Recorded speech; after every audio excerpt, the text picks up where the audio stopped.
अस्सलाम वालेकुम नाज़रीन। ड्रामा सीरियल मोरा की सेकंड लास्ट एपिसोड में ये दिखाया गया है कि किस तरह अलीज़ा अरमीन साहिबा की सच्चाई सबके सामने लाती है। अलीज़ा ने ये भी अरमीन साहिबा को बताया है कि उसके जब दाइम की फैमिली की आप बेइज्जती कर रही थी, उनको घर में बुलवा कर इंसल्ट कर रही थी, उधर हमज़ा के वालिद साहब हमज़ा के गोदाम में लगी आग को मिटा रहे थे, बुझा रहे थे।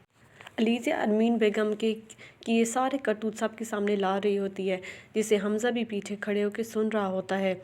अरमीन बेगम को अलीज़ा कहती है कि किस तरह उसने गोदाम में हमज़ा के गोदाम में आग लगवाई थी और उस गोदाम की आग बुझाने में हमज़ा और उसके वालिद साहब ने बहुत टाइम लगा दिया।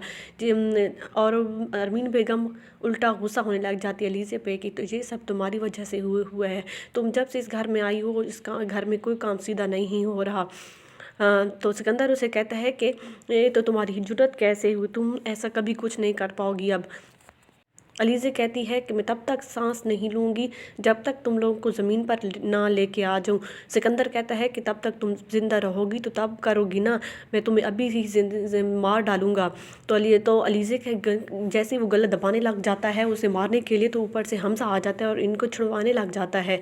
हमज़ा भी इन दोनों की तरफ देखने लग जाता है और गुस्सा होने लग जाता है। तो अरमीन बेगम कहती है कि बेटा इसके करतूत देखो अलीज़ा के, लेकिन हमज़ा कहता है कि चुप कर जाए मामा, मैंने सब कुछ देख लिया, मैंने सब छुप के सुन लिया है। जिस पर अरमीन बेगम चुप हो जाती है और खामोशी से देखने लग जाती है। तभी सिकंदर पे हमज़ा गुस्सा होने लग जाता है कि तुमने ऐसा क्यों किया, पहले तुमने सबको मार डाला, हफीज़ साहब का भी कत्ल तुमने किया था। और वो अपनी माँ की तरफ देख कर कहता है कि मामा हमारा बाप भी आपकी ही करतूतों की वजह से फौत हुआ है। इन सब बातों की वजह से ही डैड को हार्ट अटैक हो गया और वो इस दुनिया से चले गए हैं। अरमीन बेगम बेटे से फिर कुछ कहना चाहती है, लेकिन वहीं पर चुप हो जाती है और कहती है कि अलीज़ा को इस घर से निकाल दो। सिकंदर को हमज़ा कहता है कि तुमने मेरे साथ बहुत बड़ा फ्रॉड किया। जब मुजरिम ही घर में थे और मैं दर बदर हर जगह मुजरिम को ढूंढ रहा था, पुलिस हर जगह उन मुजरिमों को ढूंढ रही थी जिनने मेरे गोदाम में आग लगाई थी। सिकंदर ये बात भी मान लेता है कि हाँ, हफीज़ साहब का कत्ल भी मैंने किया था। तो तब हमज़ा कहता है कि अनूशे का कत्ल भी तो तुमने ही किया था।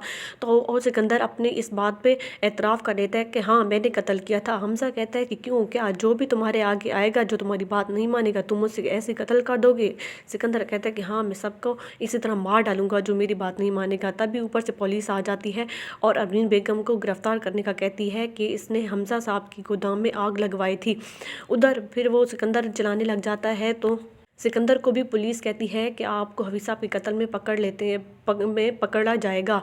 तो उन दोनों को हथकड़ी लगाकर पुलिस स्टेशन में ले जाते हैं। फिर अलीज़ा हमज़ा की तरफ देखने लग जाती है कि मैं शर्मिंदा हूँ, लेकिन हमज़ा उसकी बात सुने बगैर ही वहाँ से चला जाता है। उसी टाइम फिर वो निम्रा से मुखातिब होने लग जाती है कि लेकिन निम्रा भी बात सुने बगैर वहाँ से चली जाती है। इस तरह फिर अलीज़ा खुद ही अकेली वहाँ पर सोचों में खड़ी होकर रह जाती है और फिर हमज़ा जो है वो खुद बाहर अकेला चला जाता है और चलता रहता है और अलीज़ा की बातें याद करता रहता है। जो साथ उसने अलीज़ा का साथ निभाया था, उसे हर लम्हा, हर बात और हर वो वक्त याद आ रहा था जो उसने अलीज़ा के साथ गुजारा था।